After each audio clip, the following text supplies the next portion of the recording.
Hi everyone, it's Marisa with BumblebeeApothecary.com. Welcome back to my channel. Today we're going to be going over the GAPS diet introduction phase, stage 2. We're going to go over exactly what you're going to be adding back into your diet and how you do that.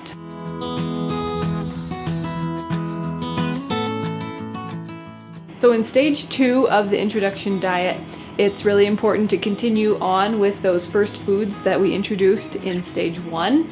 Those will be the meat stock, the soft tissues and soft meats from when you make the soup recipes, as well as the bone marrow from inside the bones. It's really important to keep on continuing with lots and lots of meat stock and to keep drinking the ginger tea in between meals. You want to keep having meals made with meat stock for every meal of the day, as well as drinking meat stock in between meals. And then just like we talked about in stage 1, you're going to be adding that probiotic food, either the liquid from your sauerkraut or the whey, whichever you've added and are doing really well with. You want to be adding some of that probiotic food into every bowl of soup and every cup of meat stock that you drink. So the first new thing that we get to add in stage 2 are eggs. So you're going to be starting out with raw egg yolks. Now it's very important that you source your eggs very, very well. Ideally, you want them to come from organically raised chickens that are on pasture. That will give you the best nutrient density and the highest quality egg yolks. If you're not able to source specifically pasture-raised eggs, then I would look for free-range organic eggs. So when you start adding these egg yolks, you're going to be carefully separating the yolks from the white and then adding an egg yolk into a bowl of soup. You can stir it in and you really won't notice that it's there.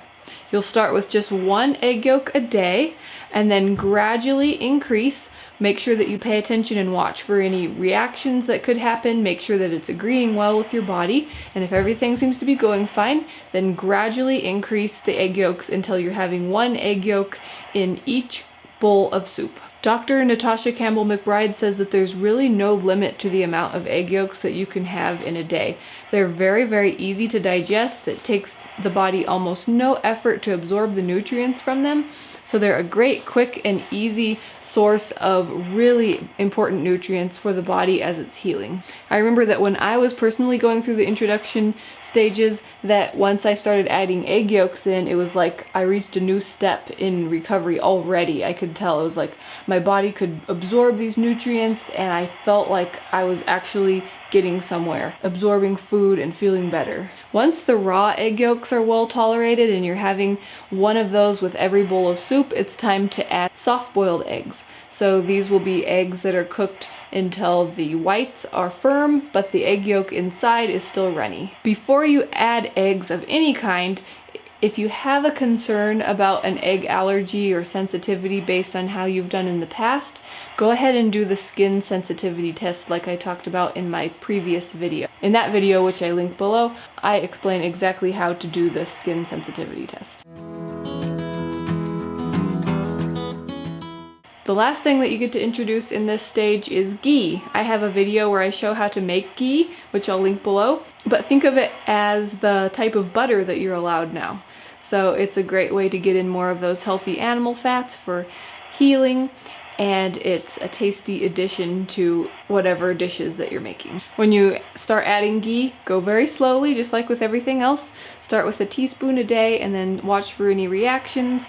Especially if you've had any past concerns with dairy, you'll want to watch very carefully and make sure that your body is tolerating it okay, and then if everything seems to be fine, very slowly and gradually increase. Since the parts containing the lactose have been removed, even people with previous problems with dairy can oftentimes tolerate ghee just fine. So go ahead and try it and see how your body does.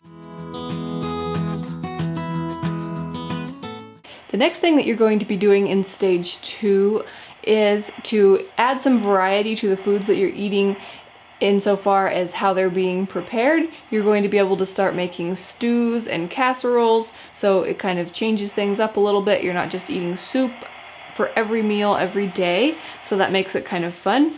You can get creative within the allowed ingredients and come up with your own dishes. I'm also going to be making a few videos where I go over some specific recipes, some casseroles and different things that fit within those guidelines of this stage.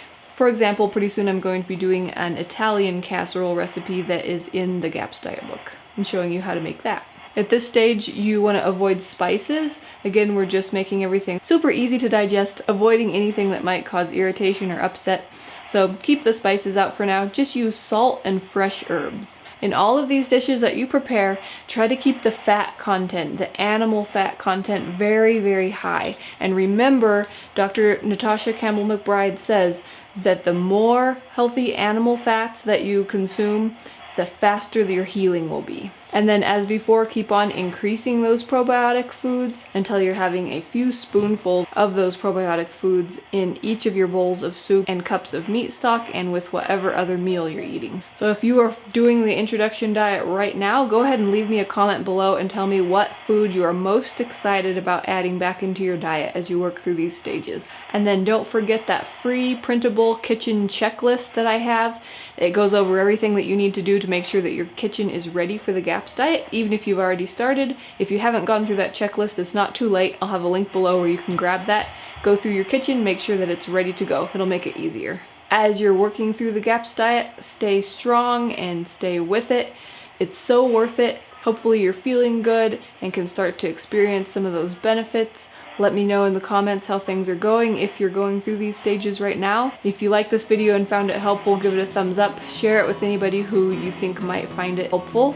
If you're new to my channel, please hit that subscribe button. I make new videos every week on traditional health, wisdom, and living a sustainable DIY lifestyle. Thanks so much for watching. See you next time. Bye.